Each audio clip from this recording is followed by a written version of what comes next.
Welcome to the channel, everybody. This is how to wax your snowboard. The only thing you're gonna need is a iron, you're gonna need wax, you're gonna need base cleaner or isopropyl alcohol, and you're gonna need some rags, and you're gonna need some scrapers and a snowboard. So let's get right into it. So just a side note, before you put any wax on your board and start spreading the wax around, clean your snowboard with base cleaner or isopropyl alcohol if you have it. Wipe it down, wipe it off, maybe do that 2 times, clean all the old wax off, and then you're ready with a prep surface to start adding your wax to your board. So when you wax your snowboard, it's obviously gonna make a big mess when you scrape the wax off your board. So I like to put plastic bags all the way around. So that way when I'm pushing off the wax, it's going on the plastic bags. I wrap them back up, put them in the closet, take them back out next time I wanna wax. You can do whatever you want, but you don't want the wax on the ground because it will make a mess. So you're gonna want to get an iron. You can just use a regular iron. I just got this from Value Village, $6. You can get professional ones on Amazon. There's a kit on Amazon that has wax, scrapers, iron, base cleaner, everything you need to wax your snowboard professionally. It's like $100 on Amazon. I don't even bother with it, but hey, if you want to. The other thing is there are different types of waxes. You're gonna have your cold wax, your warm wax, your all temp wax. This is all temp wax. It depends on the temperature that you plan on snowboarding in.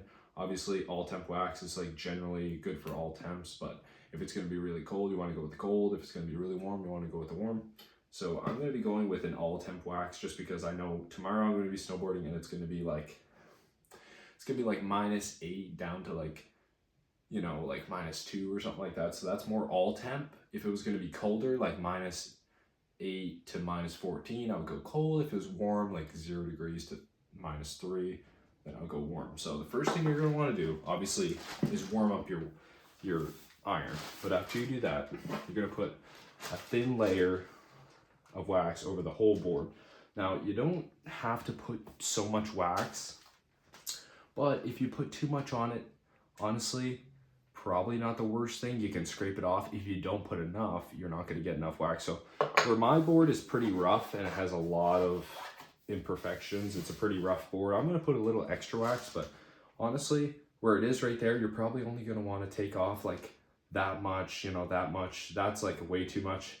Even maybe that much is all that you need. And you just melt it in S's along the whole board. So I'll start at one side of the board, kind of melt it all the way down. Obviously, like I said, if you want to get a professional wax on Amazon, they're honestly not very expensive, and it will do a lot better of a job for you.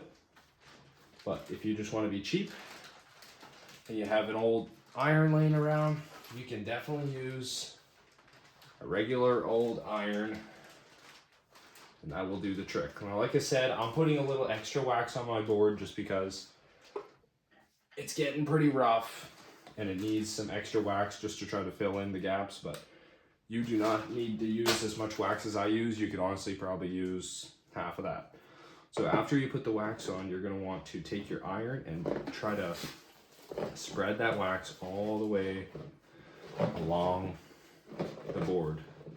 So you're going to want to try to get an even spread along the board.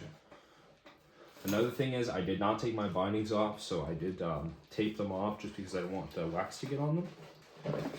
You could definitely take your bindings off. That'd probably be your preferable method, but I didn't want to take mine off.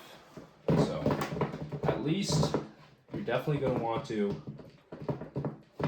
cover them up with a bag or something like that.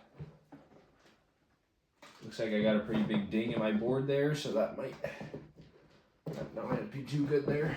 There we go. So we're gonna try to spread all this wax all the way around. Okay, so once you think that you get your whole base kind of evenly spread out, you can put the iron away and you can get your scrapers out and start scraping up this wax. So wait for it to dry. But once it dries in, then you're going to want to start scraping this. And basically, you're going to be scraping this for a while. It's a pretty long process. But you want to scrape off as much wax as you can possibly get out. So basically, the only wax you want left is the wax that is kind of baked in the board. So you can start scraping it. You're going to be scraping it for a while.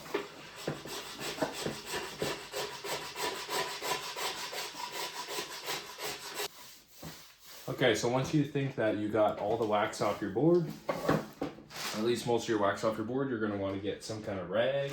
Important note, if you did use a rag earlier to wipe this off with base cleaner, do not use that same rag, because otherwise you're going to wipe off your brand new wax and you're not going to have a very good wax board anymore. So use a dry rag to wipe off the excess wax, or preferably a nylon brush if you have one. Nylon brush, but I don't have one of those either. So just wipe it off, and you want it to feel very not tacky. You want it to feel very spready, very nice.